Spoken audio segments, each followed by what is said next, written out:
Halo, selamat pagi Jawara Posi. Apa kabarnya?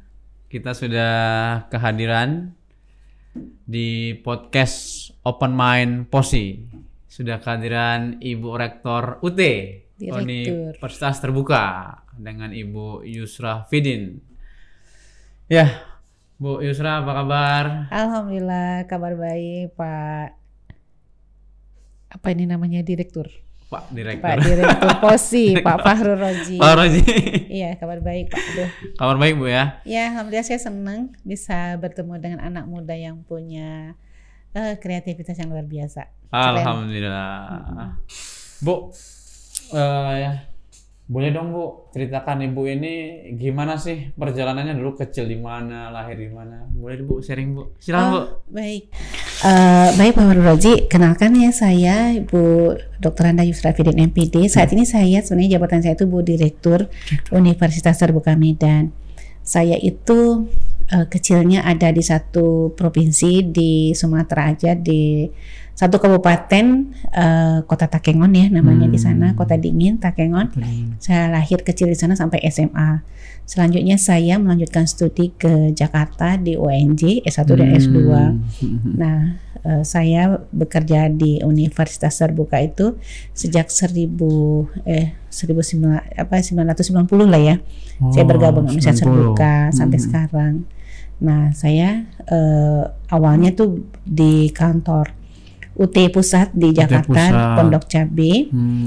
Kemudian saya pernah di kantor UT daerahnya di Banten. Kemudian saya juga pernah bekerja di UT daerah di Sumatera Barat di Padang.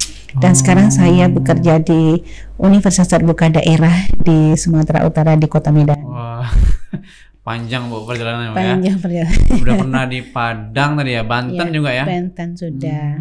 Terus Medan sekarang. Berarti udah berapa tahun nih Bu bekerja? Berkarir? Sudah lama ya, sudah berapa? 90 tadi ya mulainya? Ya, dari 90 tuh udah bergabung di Universitas Terbuka. 22 tahun? Ya, gitu. Keren. Panjang kalian belum lahir barangkali ya.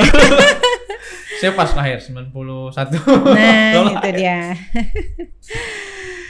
Iya. Di UT Medan Bu ya, kini kami ingin berkenalan ini Bu dengan UT Medan nih.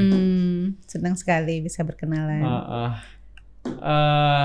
Di UT Medan Bu, apa sih ininya Bu? Tujuannya, visi misi apa Bu? Ya, Universitas Terbuka itu sebagai perguruan tinggi negeri yang sistem pembelajaran jarak jauh ya. Karena UT itu didirikan oleh pemerintah pada 38 tahun lalu, kan berpusat saat itu ada di Jakarta dan di beberapa daerah. Karena sebelum saya cerita ya visi misinya apa gitu ya. Nah, jadi dengan sistem pembelajaran jarak jauh ini tentu harus ada kantor-kantor layanan begitu ya. Nah, pusatnya itu kan ada di Jakarta di Pondok Cabe ya. Sebenarnya dulu tuh Jakarta, sampai sekarang masuk ke Tangerang Selatan ya, kantornya ada di sana. Jadi kita punya kantor-kantor daerah di seluruh Indonesia. Nah, saat ini UT itu sudah punya kantor sebanyak 39 di semua ibu kota provinsi. Satu lagi melayani khusus mahasiswa kita yang ada di luar negeri. Nah, jadi visi Universitas Terbuka itu adalah menjadi perguruan tinggi terbuka dan jarak jauh berkualitas dunia. Nah, sekarang sudah kita laksanakan itu, di mana Universitas Terbuka itu menyelenggarakan pembelajarannya bagi siapa saja warga negara Indonesia, baik yang tinggal di Indonesia dan di luar negeri begitu ya. Jadi mereka bisa kuliah seperti itu. Kemudian misi kita itu menjadi institusi perguruan tinggi terbuka jarak jauh berkualitas dunia. Tentu menjadikan akses pendidikan tinggi yang berkualitas dunia bagi semua lapisan masyarakat melalui penyelenggaraan berbagai program di perguruan tinggi terbuka jarak jauhnya untuk menghasilkan lulusan yang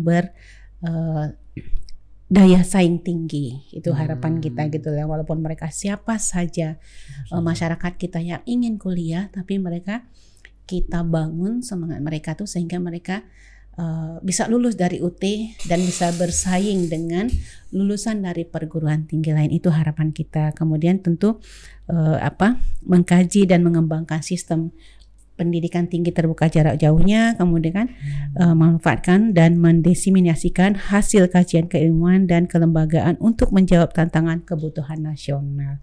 Seperti itu. Jadi UT Medan ini adalah salah satu UT daerah yang memberikan layanan pendidikan kepada masyarakat yang ada di Sumatera Utara. Jadi mereka-mereka yang tinggal di Sumatera Utara di 33 kabupaten kota itu, mereka bisa kuliah di Universitas Terbuka.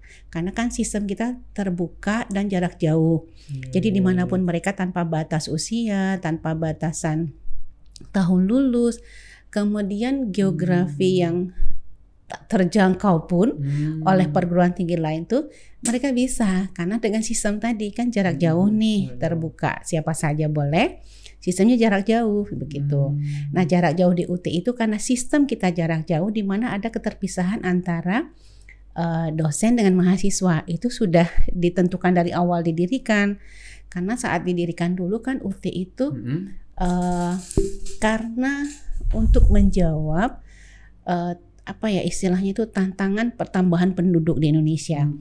Nah tentu saat itu kan pemerintah tidak punya kemampuan lah ya membangun perguruan tinggi, gedung-gedungnya, menyediakan dosen-dosen yang mereka harus hadir di kampus secara tatap muka kan terbatas nih. Betul. Nah jadi solusi oleh pemerintah itu sediakan satu perguruan tinggi yang mereka itu tanpa harus hadir ke kampus. Mereka bisa belajar, mereka juga bisa jadi sarjana, begitu. Itu solusi oleh pemerintah 38 tahun lalu seperti itu. Berarti Bu UT negeri Bu ya? Universitas negeri, satu-satunya perguruan tinggi negeri dengan sistem belajar jarak jauh. Kalau yang tatap muka kan banyak tuh perguruan tinggi negeri yang ternama yang ada di Indonesia. Nah satunya didirikan, kenapa harus negeri? Supaya biaya mahasiswa itu bisa terjangkau. Jadi tanpa ngekos, tanpa ongkos, kuliahnya negeri berkualitas gitu. Jadi di mana saja bisa belajar. Akhirnya nanti seluruh masyarakat Indonesia itu bisa berpendidikan minimal S1. Begitu kan? Menarik nih. Jadi jarak jauh. Kalau untuk masuk tesnya ada nggak tuh? Atau langsung boleh gitu masuk ya? Bebas? Nah, jadi di UT itu sejak didirikan tuh sudah ada larangan-larangan. Larangannya tuh tidak boleh ada tes masuk. Dia kan perguruan tinggi negeri. Terbuka ya? Terbuka bagi siapa saja. Mau usia lulus SMA tahun 2023 misalnya nanti, atau dia sudah lulus SMA sudah 80 tahun yang lalu. Boleh kuliah di UT. Karena kampus lain ada larangan itu ya? Ada larangan. Nggak boleh. UT nggak ada. Nggak ada. Jadi jangan melarang untuk orang untuk belajar. Betul. Belajar sepanjang hayat. Proses belajar bagi siapa saja sepanjang hayat itu kan itu tidak boleh dilarang ya. Jadi tidak boleh tes masuk itu. Nggak boleh diseleksi karena hak mereka sebagai warga negara Indonesia mendapatkan pendidikannya kan. Betul. Jadi diberikan hak itu kepada mereka bisa masuk ke perguruan tinggi negeri tanpa tes masuk gitu, tanpa ada drop out, tanpa harus dibatasi usia. Itu nggak ada DO. Itu kemudahannya supaya mereka merasa kalau mereka lulus SMA ada uang untuk bekerja, misalnya modal bekerja, ya silahkan bekerja, karena kan bekerja itu kan tentu menghidupkan ekonomi. Betul. Nah, tapi dia juga harus mendapatkan haknya itu bisa kuliah gitu. Kalau sambil bekerja kuliah ke perguruan tinggi negeri dan swasta yang ada tatap mukanya, tentu kan mereka nggak ada waktu. Nah, mereka boleh belajar di UT gitu. Mau mana tahu yang di sini yang belum S1, belum S2, belum S3. Udahlah UT itu solusi. Bagi mereka yang sudah bekerja. Atau yang juga tidak bekerja. Tapi pekerjaan itu kan semua pekerjaan ibu rumah tangga. Pekerjaan kan? Nah, membantu orang tua di kebun, bekerja juga hasilnya uang nggak? Menghasilkan uang. Tapi memang dari hasil uang bertani, tapi kan itu bekerja. Jadi konsep bekerja itu yang harus kita samakan. Jadi siapa saja mereka bekerja sebagai ibu rumah tangga, apa saja mereka bekerja, di mana saja, nggak dibatasi. Dan bisa ini ya, kalau dia bantu orang tuanya bertani, nanti bisa dapat ilmu dari UT. Ada jurusan pertanian, Bu? Ada. Oh, ada ya? Kita ada agribisnis, ada teknologi pangan, ada kita. Apa aja itu, Bu, ya, jurusan di UT program studinya? Kita ada 4 fakultas. 4 fakultas? 4 fakultas program. Fakultas kita itu ada fakultas ekonomi dan bisnis. Ekonomi dan bisnis. Okay. Kemudian sains dan sains dan teknologi. Kemudian fakultas keguruan dan ilmu pendidikan. Ada fakultas hukum, ilmu sosial dan ilmu politik. Ada 4. Tambah pascasarjana S2 dan S3-nya gitu. Nah, program-program studi kita tuh banyak. Program studi di UT itu ada 42 ya program 42. studi. Wow, banyak. Sudah terakreditasi oleh BAN PT gitu. Jadi kan biasanya kan calon-calon mahasiswa itu mencari perguruan tinggi, pertama lihat dulu negeri atau swasta gitu kan. Kemudian pasti akreditasi program studinya itu kan. Akreditasinya paling dikenal. Nah, UT itu belum akan membuka program studi jika belum ada izin dari BAN PT. Oleh karena itu semua program studi yang sudah kita tawarkan ini adalah program-program studi yang telah terakreditasi oleh BAN PT. Ada yang A dan B. Okay. Semuanya A dan B gitu. Banyak yang udah A pun kita kayak manajemen gitu. Tapi kalau yang untuk S2 dan S3 kita belum ada yang A. Semuanya masih B. Kalau yang S2 kita punya ada 7 program studi, yang doktornya ada 2 program studi. Kalau di UT, Bu, kalau program studi atau fakultas yang paling banyak mahasiswanya apa itu ya? Diminati. Diminati di Medan. Medan dan seluruh Indonesia itu hampir sama ya. Kalau di Medan itu ilmu hukum yang paling banyak. Iya. Atau udah Sumatera Utara ini paling banyak tuh ngambil ilmu hukum, kemudian manajemen, terus akuntansi, kemudian komunikasi, kemudian program studi perpustakaan juga banyak tuh diambil oleh mereka, kemudian perpajakan yang D3 perpajakan tuh banyak juga mereka, kearsipan juga banyak, kemudian ini program studi administrasi bisnis, itu paling banyak tuh. Di luar itu banyak yang ngambil S1 PGSD dan S1 PG PAUD. Karena kan pemerintah meningkatkan kompetensi guru-guru SD dan PAUD. S1 dan S2 sekarang guru-guru SD dan guru PAUD itu banyak kan sudah S2 dari UT. Mereka ambil S1 dan lanjut ke S2.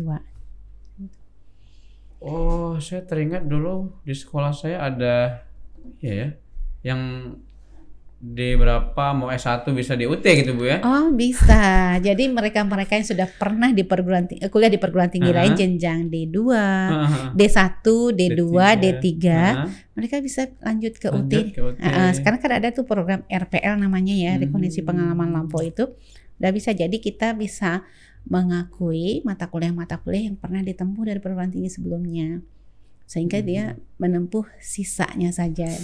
Seperti itu. Jadi memudahkan kan ya. Memudahkan. Iya.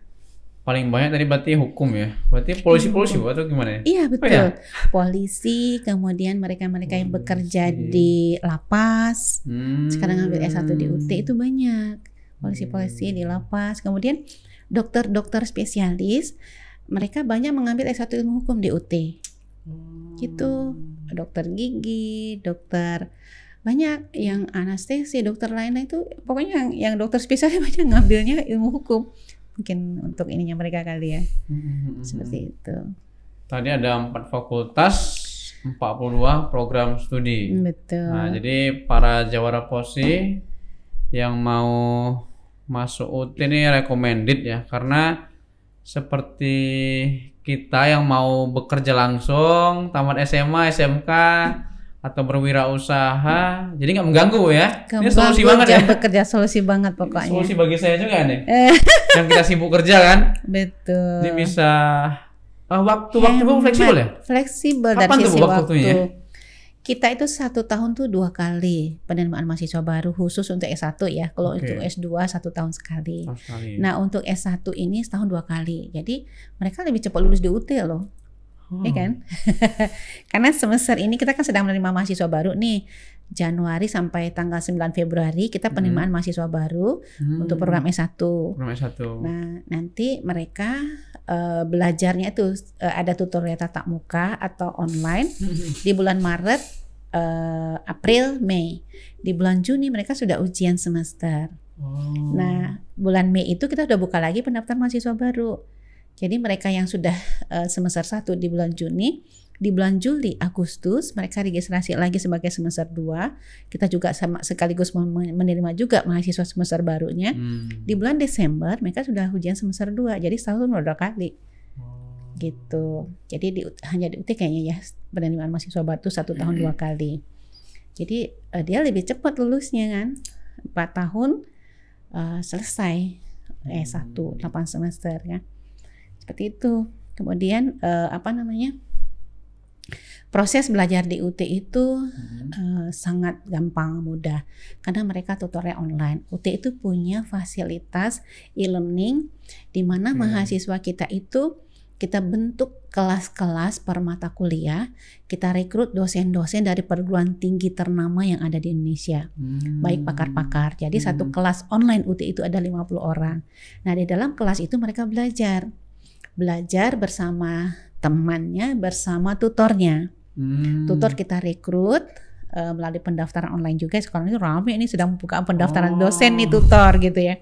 Jadi semua dosen-dosen dari dosen USU, UNIMED, dari seluruh perguruan tinggi itu, ya, mereka menjadi tutor UT. Jadi itulah keistimewaannya. Jadi mahasiswa UT itu akan mendapatkan ilmu dari berbagai dosen dari berbagai perguruan tinggi. Ya? Iya betul. Wow. Itu kan mereka belajar ya. Sudah diterapkan oleh UT.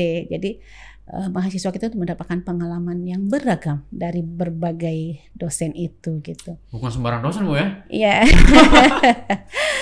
Gitu. Jadi online kita tuh ada 50 orang satu kelas. Jadi di live streaming. Langsung atau tidak. Mereka tuh jeda waktu. Istilah di kita itu asinkronus gitu. Asinkronus. Jadi tidak bertatap langsung dengan dosen tapi di dalam waktu tertunda. Di UT itu satu pertemuan itu 1 minggu waktunya. Satu pertemuan 1 minggu. Itu pertemuan pertama itu ada 7 hari. Kenapa demikian? Karena mahasiswa kita tadi kan bekerja nih. Iya betul. Tentu beragam waktu luang mereka. Betul. Oleh karena itu UT harus menyiapkan fasilitas itu. Betul ya? Jadi misalnya si tutor punya waktu di malam hari, terus karena mereka juga bekerja sebagai dosen perguruan tingginya. Ya sudah setiap malam itu boleh di Senin itu tutornya masuk memberikan, tutor di awal minggu itu kan sudah memberikan tugas tuh di aplikasi. Tugas untuk diskusi, disiapkannya materi, video-video yang sesuai dengan modulnya kan mahasiswa UT itu ada bahan ajar ya, modul setiap mata kuliah. Nah, si tutor ini sudah meramu nih modul-modulnya, modul 1 sampai modul 9, modul 1 untuk pertemuan 1 sudah disiapkan materinya di aplikasi, mahasiswa boleh nonton contoh-contoh yang diberikan tutor. Kemudian tutor itu sudah memberikan topik diskusi.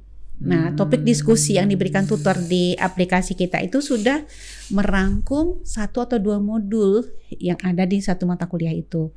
Nah, mahasiswa pada saat mau menjawab diskusi dia harus baca dulu kan modulnya, dan dibaca diskusi di sana jawab. Nah, mungkin mahasiswa A Senin itu udah bisa masuk jam pagi, masuk jawab. Nah, teman lain kan ikut juga nih menanggapi diskusi yang komentar yang disampaikan oleh mahasiswa A tadi. Mahasiswa B mungkin masuknya hari Rabu di malam hari. Nah, si tutor akan tutor itu akan menilai semua komentar mahasiswa. Itu kelebihannya lagi. Jadi Fahrul misalnya memberi komentar atas tanggapannya atas bahan diskusi tutor tadi.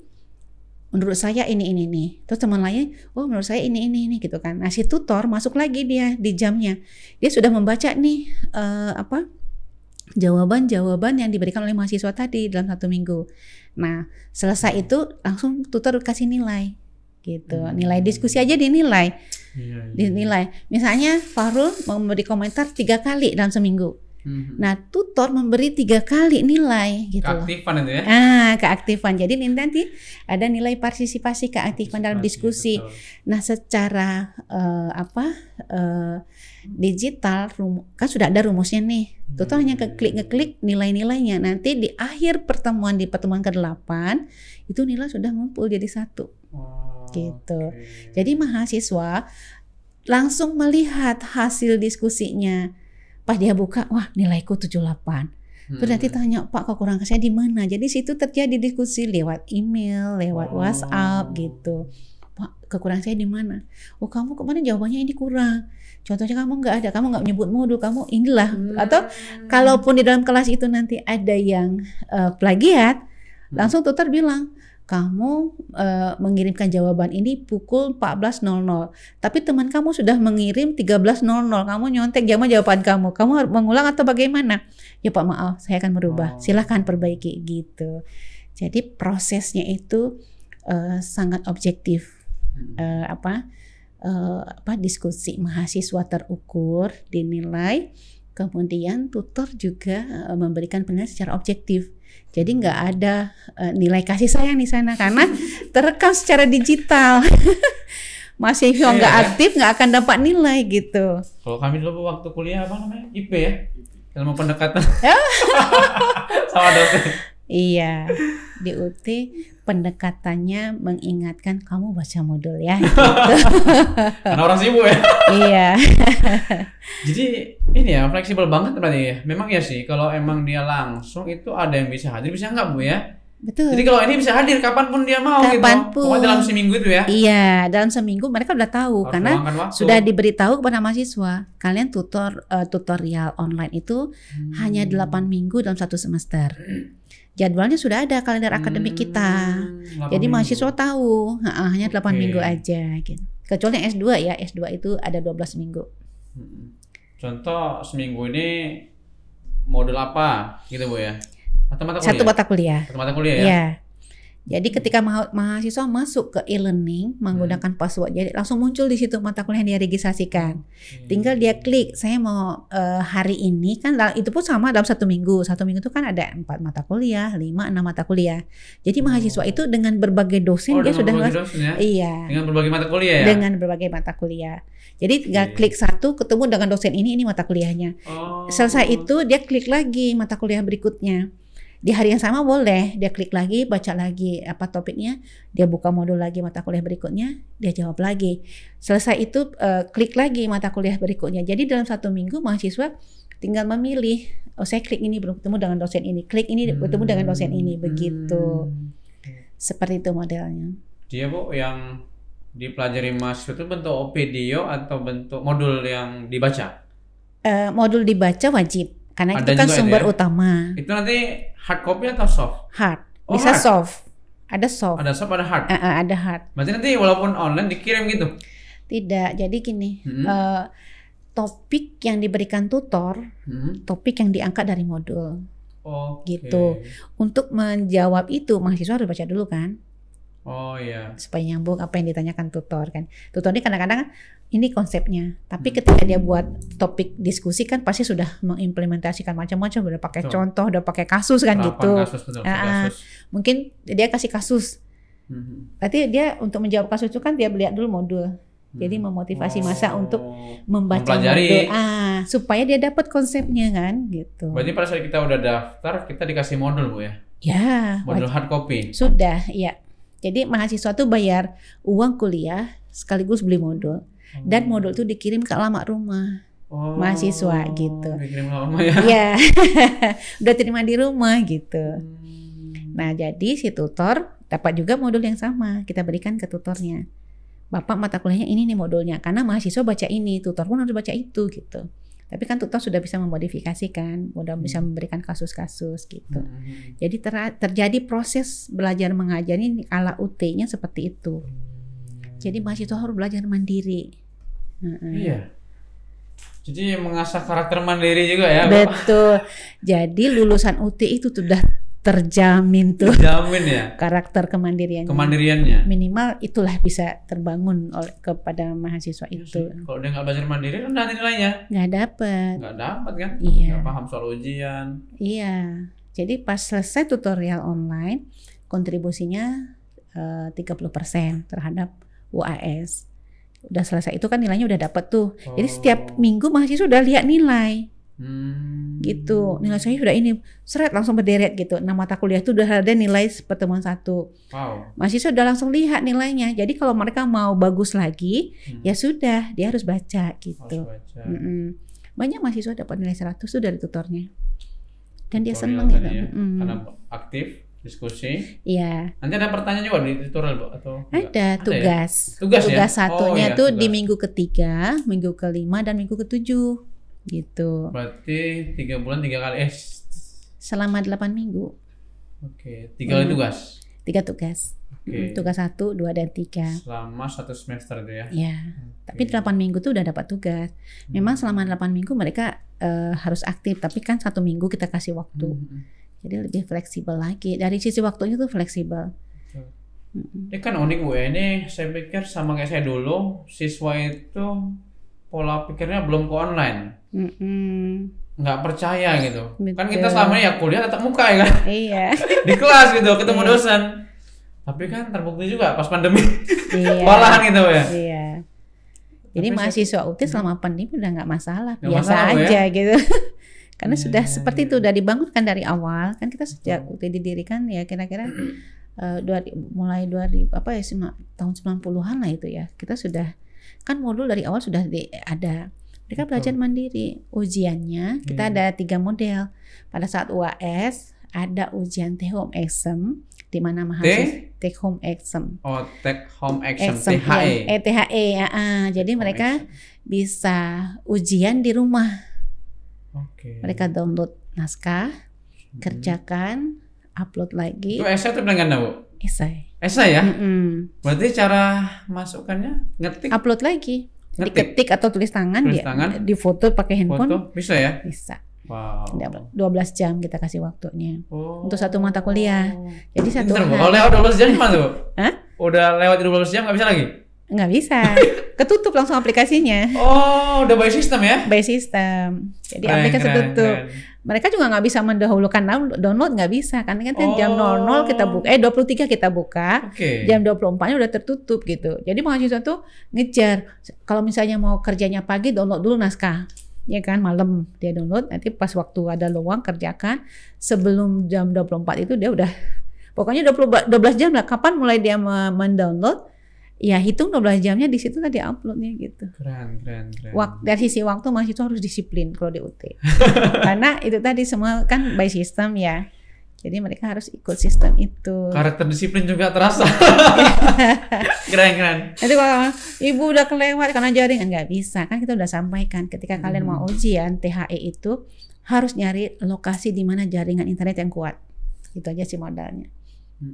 Mau ke mall atau mau di kantor atau di mana saja gitu.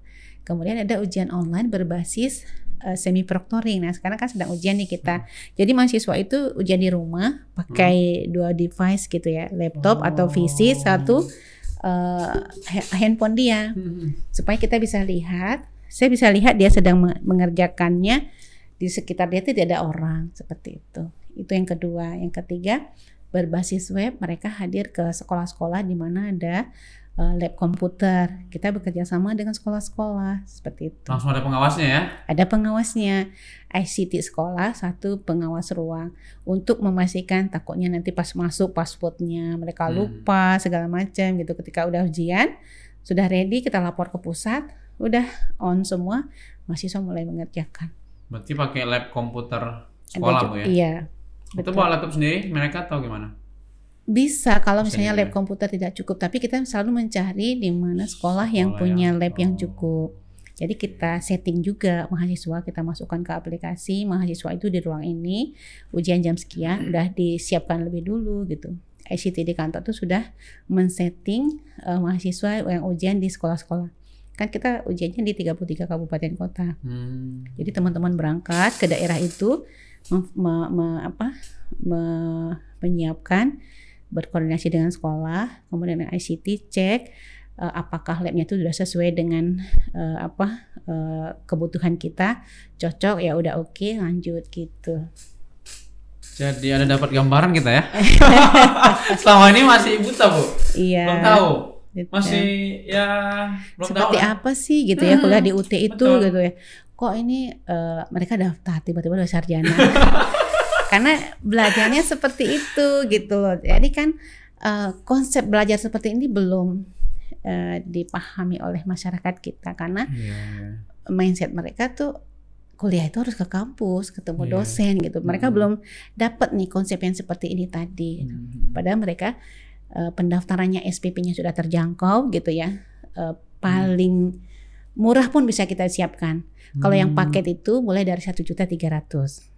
Dia sudah 1.300.000 itu per semester. ya. Sudah Murah. dapat tutorial online 8 minggu. Sudah dapat modul setiap mata kuliah. S1 tuh Bu ya? SPP iya. 1,3 juta per semester. Wow. Itu paket. Kalau non paket yang 250.000 pun bisa dia kuliah. Satu mata kuliah. Oh. Dapat modul. Tutorialnya kan online gratis tuh. Udah.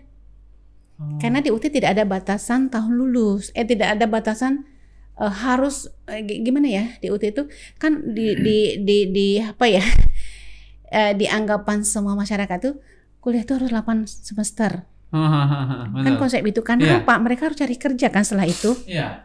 Di UT itu tidak. Mereka boleh bekerja. Kalian kuliah bisa kapan-kapan saja. Gak harus 8 semester tuh lulus. Boleh Kak 20, boleh 30. Gak ada DO. Gak ada DO-nya. Artis-artis itu sekarang kuliahnya di UT.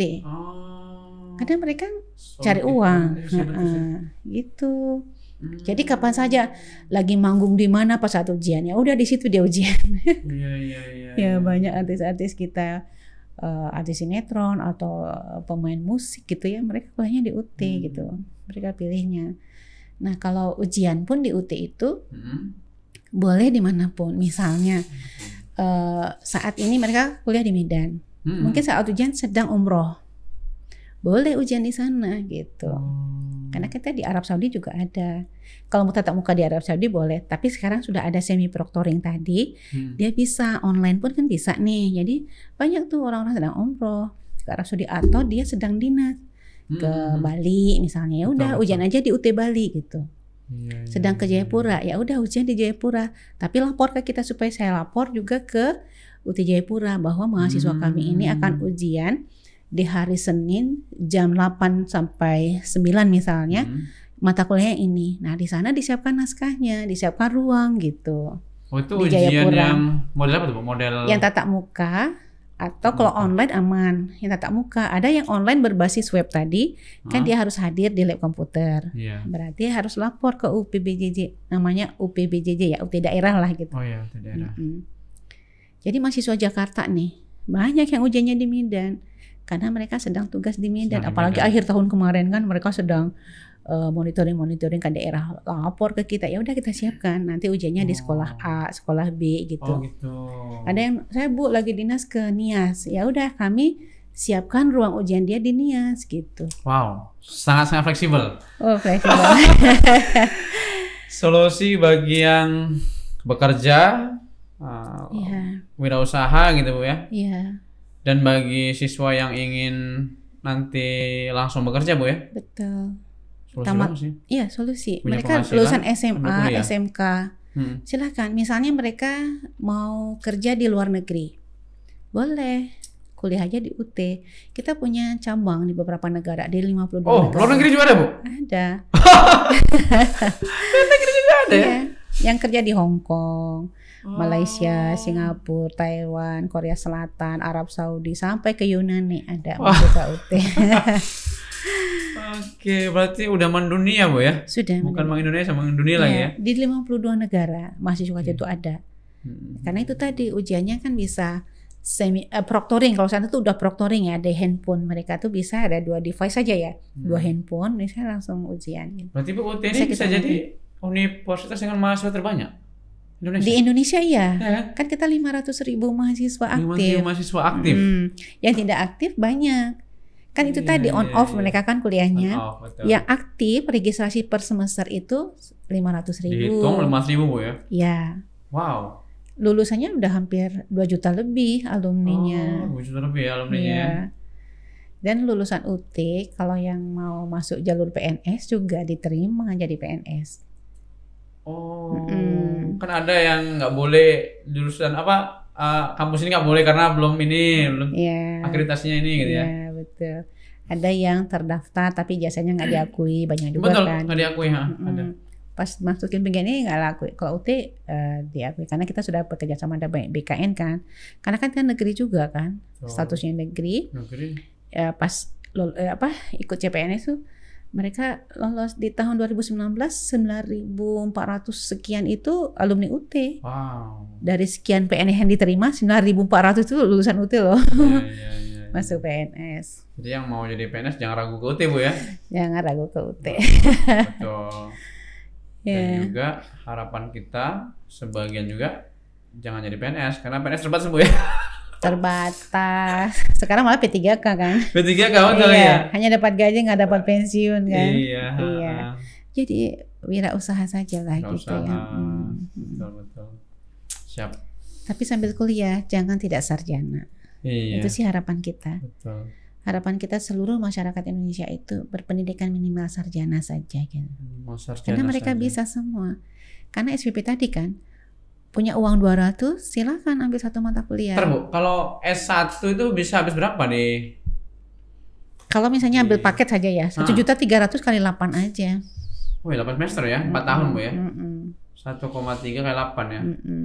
Oke, berarti sekitar 10.400.000 ya cuman. Iya. Karena nggak ngeluarkan ongkos, nggak ngekos lagi. Uang ongkos sama kos itu bisa dibuat modal usaha. Iya. Hemat banget. Negeri loh berkualitas. Betul, nggak ecek-ecek. Betul, nggak ecek. Prosesnya luar biasa tadi Bu ya. Prosesnya luar biasa membuat kita disiplin, karakter tadi, karakter kejujuran karena ada ujian diawasi. Iya. Ada yang diawasi langsung oleh pengawas yang langsung manusia, ada yang dari kamera gitu Bu ya. Betul. Ada 3 tadi Bu ya? 3 ujian. 3 skema. Itu 3 itu per semester? Tatap muka, iya per semester. Ada yang tatap muka sesuai karakter mata kuliah. Tiap semester wajib ada 3 nih ya? Iya mulai sekarang. Kalau dulu kan hanya 1. Sekarang setelah pandemi kita jadikan 3 skema ujian supaya mahasiswanya yang mata kuliah yang sulit, yang praktikum itu ujiannya THE tadi. Kemudian untuk ada di akhir di akhir program yang mahasiswa ada tugas akhir program namanya setara dengan skripsi ya. Ujian komprehensif tertulis mereka ada 3 jam. Nah itu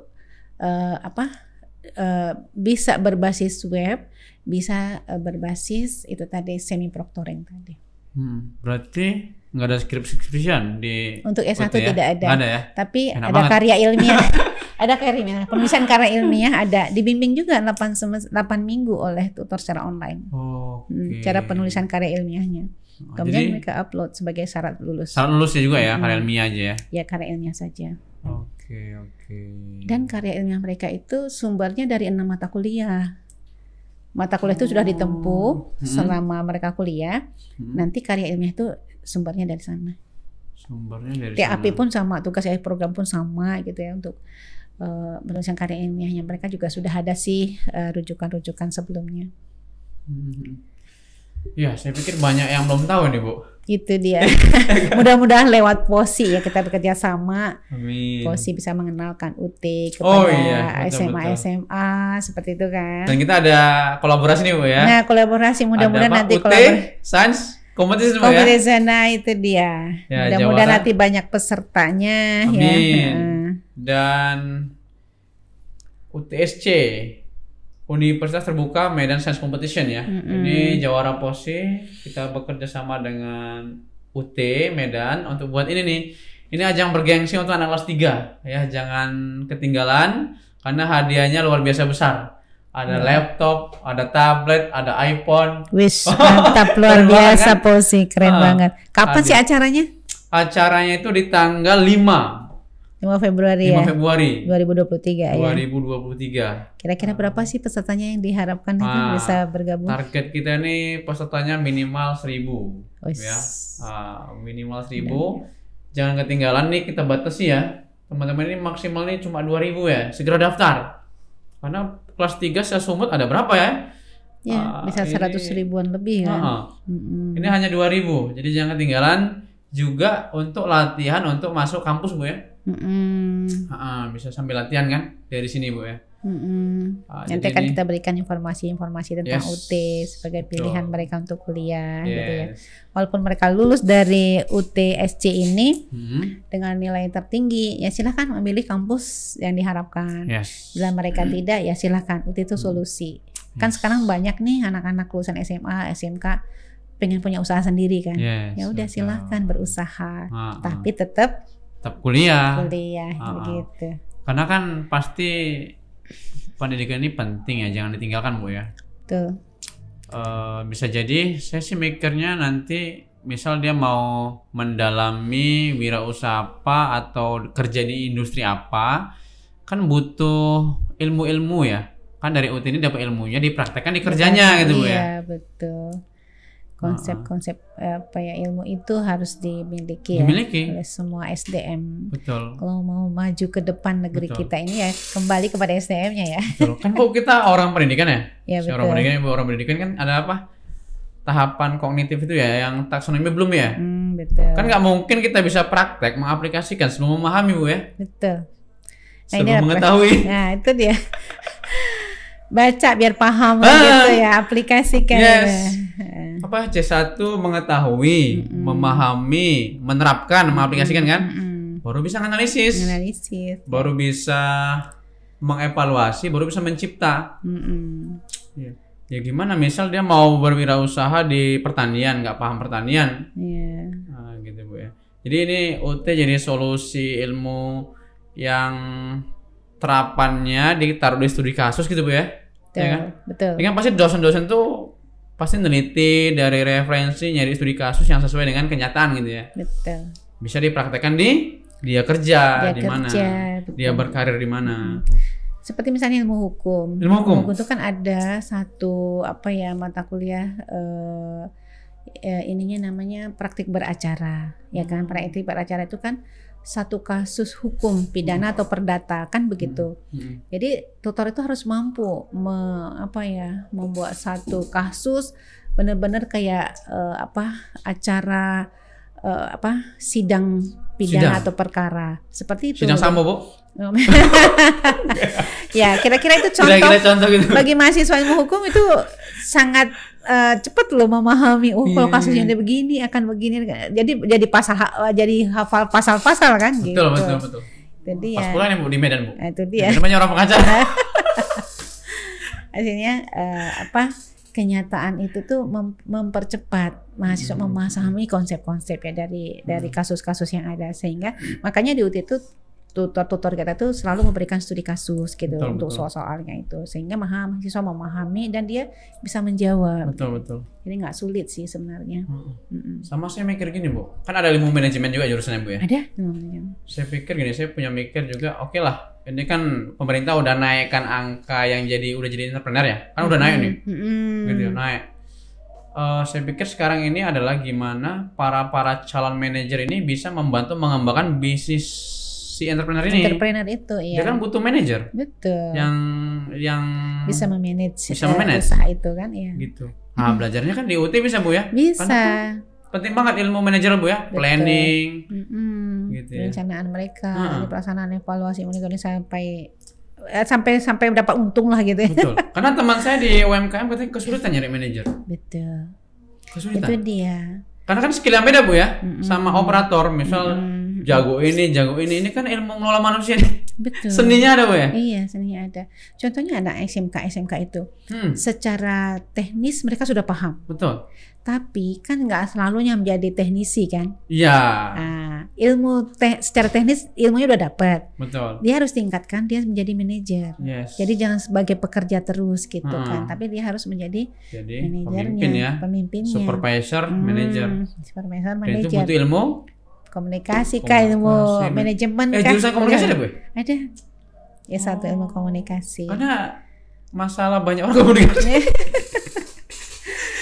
Iya bisa kuliah di UT. Oh ada ilmu komunikasi ya? Nah itu teman-teman ya. Karena saya merasa emang yang wajib kita pelajari adalah ilmu komunikasi, ilmu manajemen. Karena ada dalam kehidupan sehari-hari Bu ya. Betul. Mau akuntansi gitu. Kita sudah ada berapa program studi ya? Kita dapat A itu sudah ada 12 program studi, kita akreditasinya A. Apa itu Bu? Yang A? Yang A itu ini ada kita ilmu hukum, ilmu administrasi negara, sosiologi, program studi manajemen, ekonomi pembangunan, ilmu administrasi bisnis, akuntansi, pendidikan matematika, D4 kearsipan, D3 perpajakan, S1 PGSD, dan S1 PG PAUD. Oke. Itu akreditasinya A sudah. Jadi bedanya apa tuh Bu? A sama B bedanya di mana ya? A itu sudah artinya nilai program studi itu sudah memenuhi persyaratan. Itu yang A itu ya sudah bagus lah. Artinya dari semua sisi sudah dinilai oleh BANPT itu. Artinya udah bagus lah gitu ya. Oke. Yang B itu yang dia. di bawahnya, tapi mau baik A baik B itu sama-sama bagus gitu Sangat ya. bagus sudah ya. Tapi Di bawah B biasanya ada? mereka kita kalau baru dibuka, ada program studi yang baru dibuka, biasanya kan langsung diberikan statusnya C ya oleh BANPT itu. Artinya kita harus tingkatkan. Nah, ini ada beberapa program studi yang baru dibuka, seperti sistem informasi. Kemudian satu lagi kita ini program S1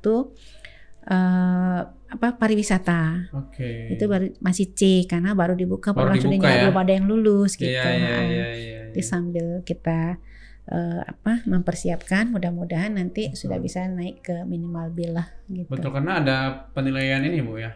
Kualitas lulusan ya ada ya? Kualitas, ya. Di akreditasi itu ya. Alumninya ada, kualitas lulusannya kan, nilai-nilai per semester mereka juga kan, IPK mahasiswa itu juga kan menjadi ukuran kan akreditasi itu gitu. Oke. Ya gitu Jawara Posi, luar biasa nih. Saya juga baru tahu proses di UT. Saya jadi pengen keluar di UT nih. Ya, kami sangat senang terbuka ya. Kalau mau ngambil program S2, kita buka pendaftaran itu di bulan Maret dan Bulan April. Maret ini Bu S2 ya? Iya. S1 udah bisa ya ini ya? S1 sekarang. S1 sekarang. Ya. Kita sudah buka S2 sebenarnya Maret. sudah sejak bulan Oktober lalu ya, kita sudah buka pendaftaran, Desember juga buka. Sekarang Januari ini sedang gencar-gencarnya orang melakukan registrasi ke UT. Jadi saat ini kita sudah punya, ini kan tanggal berapa hari ini ya? Tanggal 10. Per tanggal 10 ini seluruh Indonesia itu sudah ada 65.000 mahasiswa baru yang mendaftar ke UT. Padahal baru berapa hari nih Bu? Iya, sudah Pembukaannya? iya. Baru Kita aja. dari Desember ya sudah ada 65.000. Yang paling banyak tuh UT Jakarta. Jakarta tuh sudah mencapai 12.000 mahasiswa barunya. Kemudian yang kedua tuh Surabaya, yang ketiga itu Bandung ya, Bandung, Bogor, Semarang. Nah, itu udah banyak. Medan sudah ada sekitar 2.000 mahasiswa yang mendaftar mahasiswa baru sekarang. Kita nyebutnya sekarang semester kurus. Kenapa kurus? Karena mahasiswa kita tuh mereka yang sudah lulus SMA dan sekarang sedang bekerja. Nah, semester depan di bulan Mei, Juni, Juli itu lulusan-lulusan SMA, SMK itu mendaftar di UT gitu. Oh iya. Itu namanya semester gemuk. Semester gemuk. Iya, kemarin kita di 2022.2 di bulan Mei sampai Agustus itu kita punya seluruh Indonesia ya, itu ada 160-an, 160.000 mahasiswa baru seluruh Indonesia. Iya. Jadi ini apa nih saran Ibu untuk para pelajar, para mahasiswa yang ini lagi berjuang mereka ya? Oh iya, calon-calon Lagi berjuang. mahasiswa ya. Iya, saran saya adalah kepada masyarakat Sumatera Utara ya, khususnya dimanapun teman-teman nanti berada gitu ya. Bagi semua masyarakat Indonesia lah kalau saya yang mengatakan, jangan berhenti sampai lulusan SMA saja, karena kita harus selalu meningkatkan kompetensi diri kita dari sisi, karena dunia kita sekarang inilah dunia bisnis, silakan berbisnis, kemudian tetap meningkatkan kompetensi diri dari sisi pendidikan ya, ke jenjang minimal S1 begitu ya.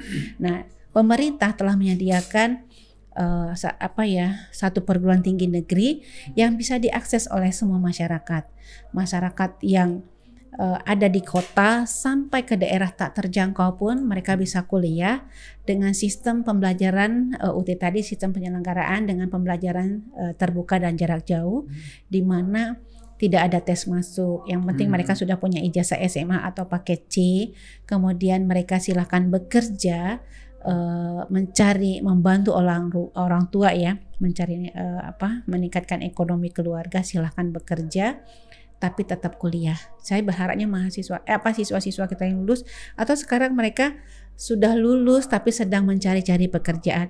Silahkan teman-teman sambil belum dapat pekerjaan yang mencukupi sesuai kebutuhan mereka, silahkan kuliah di universitas terbuka, perguruan tingginya negeri. SPP-nya terjangkau sesuai dengan kemampuan ekonomi dari untuk membayar SPP, karena SPP di UT itu dengan 250.000 saja mereka sudah bisa menjadi mahasiswa di perguruan tinggi negeri. Belajarnya fleksibel dari sisi waktu, kemudian tidak ada batasan usia tadi, tidak ada drop out. Jadi di UT tidak mensyaratkan mereka harus lulus 4 tahun. Gitu ya. Nah, bagi mereka yang kuliah di perguruan tinggi tatap muka, mereka harus lulus 4 tahun, karena kalau mereka tidak lulus, adik-adik kelasnya nggak bisa masuk karena nggak ada ruangan untuk belajar kan. Jadi mereka harus lulus, kalau nggak lulus drop out gitu kan. Kalau di UT karena kampusnya tidak kampus kita terbuka, tidak butuh ruangan, karena memang kuliah zaman now itu nggak lagi masanya kuliah ke kampus gitu kan. Di mana saja mereka bisa belajar dengan kemajuan teknologi kita sekarang. Jadi belajar di mana saja, kapan saja, bersama siapa saja. Itu sudah trennya sekarang gitu. Jadi tidak lagi ada alasan kepada lulusan SMA, SMK tidak kuliah. Bagi mereka yang bekerja ke luar negeri, silahkan bekerja di luar negeri. Nanti di konjen-konjen RI yang ada di 52 negara itu, mereka sudah bisa kuliah bersama teman-temannya yang sudah lama bekerja di sana, seperti itu. Jadi mereka di mana saja, kapan saja itu silahkan. UT itu punya kantor cabang dari Sabang sampai Merauke, di Aceh, di Medan, di Padang, Palembang, Lampung, Jambi, Bengkulu, Batam, itu punya kantor cabangnya. Kemudian Pulau Jawa semua, ibu kota provinsi, di Maluku juga sama, Kalimantan sama, sampai ke Papua. Di Papua itu di Irian Jaya itu ada 2, Jayapura sama Sorong, dan 1 layanan luar negeri kita. Jadi mahasiswa yang luar negeri ada 1 direktur, dia kepala pusat namanya ya. Itu yang membimbing, punya tanggung jawab untuk melayani mahasiswa mereka yang ada di luar negeri. Saat ini sekitar 3.000 tenaga kerja Indonesia yang ada di luar negeri itu mereka kuliah di UT. Yes. Jadi saran Bu Direktur UT adalah tingkatkan kompetensi dengan kuliah di UT. Dan solusi banget Bu ya. Solusi banget. Negeri dan berkualitas. Jadi walaupun jarak jauh ya. Kenapa kok kita milih UT? Karena ya kualitas Bu ya. Betul. Dan biaya terjangkau. Waktu fleksibel. Di mana saja, kapan saja bisa kuliah. Mana dapat unit kayak gini? Manfaatkan fasilitas negara. Ini kan negara loh menyediakan. Negara Bu ya. Ya betul. Masih ada APBN di sini kan? Betul. Ada. Uang kita masyarakat ya. Betul. Mustah manfaatkan itu sih. Apalagi gitu loh. Dosen berkualitas. Iya. Seluruh dosen-dosennya perguruan tinggi yang ada. Iya. Ya kan, kalau misalnya masuk satu perguruan tinggi yang ada di Sumatera Utara, ya udah dosen itu aja kan, ya. Tapi kalau itu tidak. Campur variasi.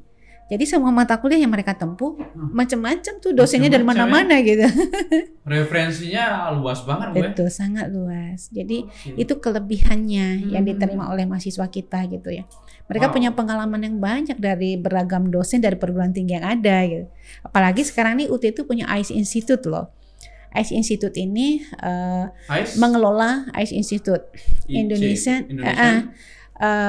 Istilahnya mereka belajar kampus Merdeka ini jadi dikelola oleh UT itu. Jadi mahasiswa yang anggotanya itu 12 perguruan tinggi negeri ternama di Indonesia, dan sekarang swasta pun sudah banyak bergabung. Jadi mahasiswa UT sudah bisa ngambil 1 mata kuliah di UGM, ngambil mata kuliah di UI. Mahasiswa UI juga bisa ngambil mata kuliah di UT. MKM itu Bu ya? Iya, gitu. Bisa sharing ya. Indonesian Cyber Education ya, Institute ya. Itu di bawah UT. Jadi sekarang nih mahasiswa saya lihat kemarin mahasiswa dari Universitas Muhammadiyah Sumatera Utara kan ngambil beberapa mata kuliah di UT. Nah kemarin kita laksanakan ujian di bulan Desember. Jadi mahasiswa-mahasiswa itu ikutnya ujian semi proctoring tadi. Begitu ya. Ini dari tahu ya. Dari USU juga ya. Iya. Masuk situ. Tahu ya. Dia apa namanya? Punya pengalaman dengan program studi yang berbeda. Yang berbeda. Iya. Seperti kemarin transportasi digital. Jadi mahasiswa UT yang program studi agribisnis kita yang mendapat beasiswa, mereka ambil satu mata kuliah di UGM. Dibimbing oleh dosen UGM gitu. Kan luar biasa ya. Iya. Dapat variasi, experience, betul. Wah luar biasa nih. Nggak terasa nih Bu, udah 1 jam. Rencananya setengah jam ya. Rencana setengah jam. Ya, jadi emang kalau bicara pendidikan ini tak akan habis nggak ada habisnya sama nggak terasa. Nggak terasa ya. Banget. Masya Allah ya. Mudah-mudahan berkah buat kita semua. Harapan kita itu yang terbaik bagi masyarakat Sumatera Utara karena jiwa ingin kuliahnya itu besar sekali ya. Masyarakat kita. Tapi kadang-kadang mereka karena tidak tahu, pikiran mereka harus hadir ke kampus. Ya itu juga nggak disalahkan karena selama ini sudah terbentuk kan. Tapi ya udah zaman sekarang nggak lagi masanya itu. Silahkan belajar di mana saja, kapan saja dengan biaya terjangkau. Tentu harus dipilih yang berkualitas. Ya, Jawara Posi, jadi ini UT saya pikir solusi untuk mencetak SDM berkualitas ya, SDM yang bermutu melalui UT, terutama untuk yang Sumut ya, karena ini UT Medan Bu ya. Betul. Wilayahnya Sumut ya. Ya betul, wilayahnya Sumut. Mereka gampang kok registrasinya secara online aja di sia.ut.ac.id. Kemudian atau mereka bisa datang ke kantor layanan kita tuh di Jalan Bromo nomor 29. Silahkan datang di sana kantor kita, atau untuk Baligi itu kita punya kantor layanan kita di Salut Baligi. Untuk mereka yang ada di Kepulauan Nias kita punya kantor cabang juga di Nias Barat. Kemudian bagi mereka yang di tebing tinggi sekitarnya kita di Mall Pelayanan Publik milik Pemkot Tebing Tinggi, kita dikasih satu ruang oleh Pak Wali Kota di sana. Nah mereka bisa langsung konsultasi daftar di Mall MPP itu. Berarti yang mau daftar silakan nanti di ini ya, di bawah ya, di bawah video ini ada linknya. Nanti linknya ya. Silakan nanti diklik. Dan juga kalau nomor HP bisa dihubungi? Ada 0811 616 1212. Oke, gitu ya Jawara Posi. Dan juga para karyawan Bu ya. Para karyawan. Iya, sekarang sedang bekerja. Silahkan sambil bekerja sambil kuliah. Yes, solusi banget nih bagi kita semua. Bu, terima kasih banyak Bu sudah hadir. Pak Direktur, sama-sama anak muda yang keren ya. Sudah mengelola satu bisnis yang luar biasa. Mudah-mudahan nanti bisa berbagi dengan kawan-kawan kita yang lainnya. Amin Bu. Amin. Ya, Jawara Posi, segitu aja podcast kita kali ini. Terima kasih. Tetap open mind. Salam prestasi luar biasa.